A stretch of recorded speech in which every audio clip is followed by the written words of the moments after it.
Welcome to வெற்றி IAS academy. இன்றைக்கி நம்ம ஹிஸ்ட்ரியில் இருக்கக்கூடிய சிந்து சமவெளி நாகரிகம் கொஸ்டின் வந்து பார்க்கலாம். ஃபர்ஸ்ட் வந்து பொறுத்துக்க கொடுத்துருக்காங்க. ஜான் மார்சல் இந்திய தொல்பொருள் ஆய்வுத்துறையின் இயக்குனர். அலெக்சாண்டர் கன்னிங்ஹாம் இவங்க வந்து இந்திய தொல்லியல் துறை நில அளவையாளர். சார்லஸ் மேஷன் இவங்க கிழக்கு கம்பெனியின் பணிபுரிந்த ஆராய்ச்சியாளர். அப்போ option C is correct. 5th question என்ன அப்படி கொடுத்துருக்காங்கன்னா, கூற்றை ஆராய்க. சிந்துவெளி நாகரிகத்தின் சிறப்பம்சமே திட்டமிடப்பட்ட நகர அமைப்பு ஆகும்.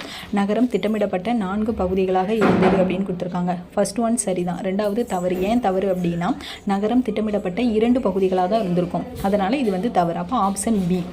அடுத்த கொஸ்டின், கூற்று மற்றும் காரணம். கூற்று என்ன கொடுத்துருக்காங்கன்னா, ஹரப்பா மக்களால் கட்டடங்கள் கட்டுவதற்கு சுட்ட செங்கற்கள் பயன்படுத்தப்பட்டன.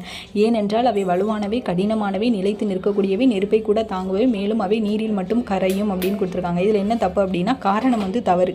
ஏன் தவறு அப்படின்னா, நீரில் மட்டும் கரையும் அப்படின்னு கொடுத்துருக்காங்க, அது நீரில் கரையாது. ஸோ அதனால் ஆப்ஷன் ஏ இஸ் கரெக்ட். 1 சரி, 2 தவறு. தேங்க்யூ.